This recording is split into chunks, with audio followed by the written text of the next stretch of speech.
इसके बाद राजेश सोनार जी, कृपया समय का ध्यान रखें। और इसके पश्चात शाहिद अली जी और भारती सेठ तैयार रहिएगा।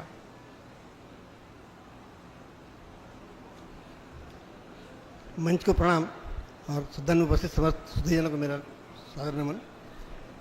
मेरा आज के विषय में जो आलेख लिखा है मैंने, उसको मैं संक्षेप में पढ़ूंगा क्योंकि समय सीमा है।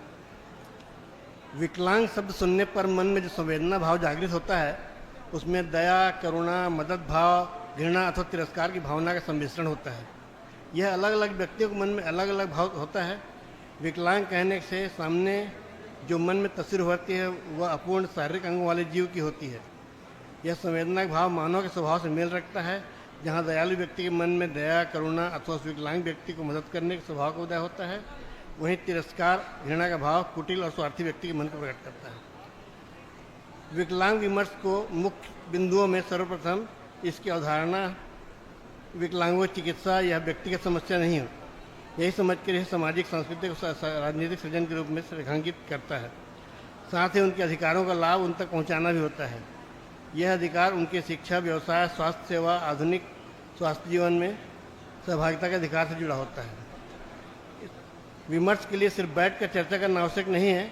इसके लिए साहित्य, कला के साथ ही दृश्य श्रव्य माध्यम और विभिन्न संचार माध्यम भी सुखद परिणाम देने में महत्वपूर्ण भूमिका का निर्वहन कर सकते हैं। इन माध्यमों से अधिकतम लोगों तक पहुंचकर समाज में जागरूकता लाकर समझ बढ़ाई जा सकती है। विकलांगों के प्रति समाज के दृष्टिकोण और व्यवहार में पिछले कुछ वर्षों में सकारात्मक परिवर्तन दिखाई दे रहे हैं। अनेक मानव सेवा में जुटी समितियां, व्यक्तिगत समूह और संगठनों के साथ साथ शासन का भी कल्याणकारी योजना इसके लिए नित नवीन योजनाओं के साथ कार्यरत हैं। इन सभी का एक ही उद्देश्य है कि विकलांग व्यक्ति को इस प्रकार सक्षम बना दिया जाए कि उनका ध्यान अपने विकास पर ही केंद्रित रहे और वह अपनी शारीरिक अक्षमता को भुलाकर आत्मनिर्भर बनने में अपना ध्यान केंद्रित कर सके। सामाजिक चेतना को बढ़ाने में शासन स्तर पर अनवरत रूप से प्रयास जारी है। प्रत्येक स्थानों में उनके लिए शासकीय विभागों द्वारा विशेष व्यवस्था भी हो रही है। उनके लिए शासकीय पदों में आरक्षण देकर नियुक्ति की जा रही है। उनके लिए कार्यालय अथवा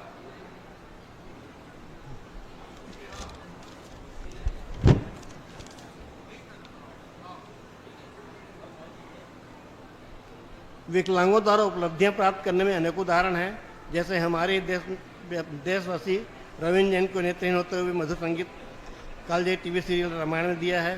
यह ऐतिहासिक ही नहीं अविस्मरणीय कर्णप्रिय संगीत है जिसने नेत्रहीन रविंद्र जैन को अमर कर दिया है।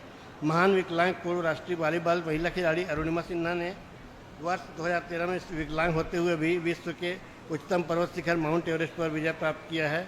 अकबर खान दृष्टिहीन होने के बाद भी महान कलाकार और संगीतकार थे। सुधा चंद्रन ने पाँव नहीं होने के बावजूद एक कुशल भरतनाट्यम नृत्यांगना और अदाकारा का दायित्व सफलतापूर्वक निर्वहन किया। इन सब प्रेरक विकलांग व्यक्तियों के माध्यम से समाज को यह सीख मिला है कि विकलांग किसी भी मुकाबले में सामान्य व्यक्ति से कमतर नहीं हो सकता। उसे सिर्फ अवसर और प्रोत्साहन मिलना आवश्यक है।